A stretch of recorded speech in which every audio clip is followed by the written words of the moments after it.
So, when you hear the name James Patterson, what comes to mind?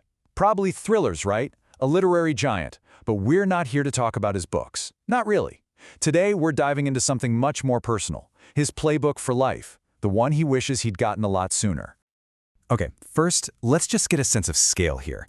We're talking about over 400 million books sold. I mean, just let that number sink in for a second. It's astronomical. But here's the kicker. There's one thing he values way, way more than all of that success. And that one thing is this. With all the awards, all the fame, the title he's most proud of, it's dad. And that contrast, right there, between the public superstar and the private family man, well, that's where the real story is. So, to really get what he's talking about, we've got to go beyond the book covers. We need to understand the man behind them and the experiences that made him who he is today. You see, his story doesn't start in a fancy publishing house. It starts somewhere much, much tougher. His own father grew up in a poorhouse in upstate New York. He and his mom, who cleaned kitchens and bathrooms for a living, shared a room in the basement. Imagine that. That kind of hardship, it shapes a person.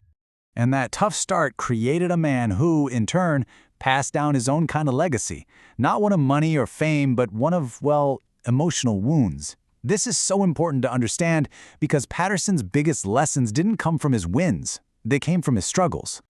I mean, just listen to this. The only time he ever remembers hugging his own father was on his deathbed. Wow! Can you just feel the weight of that? A whole lifetime of distance, all summed up in one heartbreaking moment? This created a huge void that he had to figure out how to fill all on his own. Now, Patterson is really clear about this. He doesn't think his dad was a bad guy. He was a functioning alcoholic, sure, and he never once said, "I love you," but he was also a product of his own really tough life. You can't give what you never got, right? And so this pattern of unexpressed emotion just got passed down another generation. Okay, so fast forward a few years, and another huge, life-altering event hits him.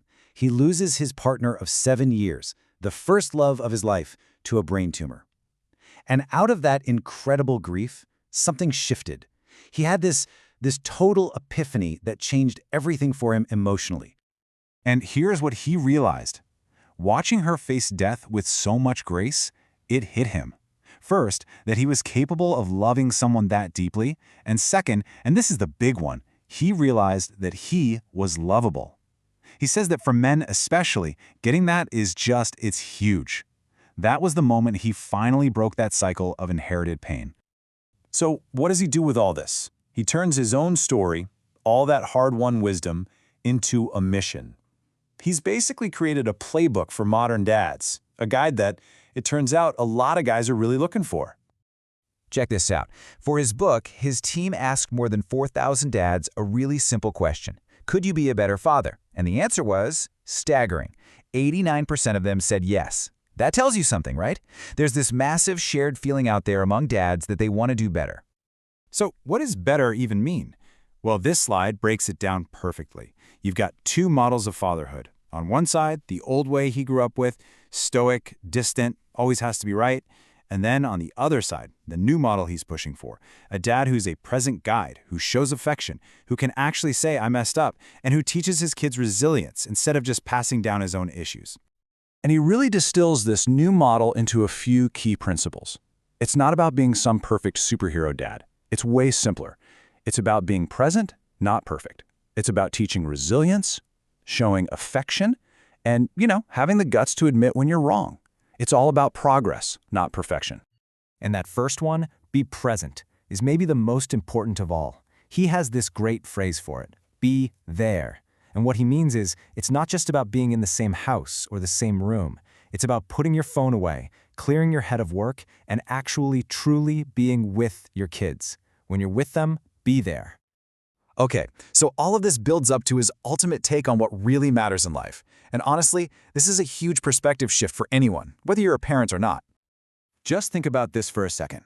The guy who sold 400 million books is telling us, straight up, that the most important job he's ever had isn't being a world-famous author. It's being a dad. He says that when you look back on your life, that's what's going to matter more than any career success. And he has this amazing analogy to explain why. Okay, so imagine you're juggling 5 balls, representing the most important parts of your life.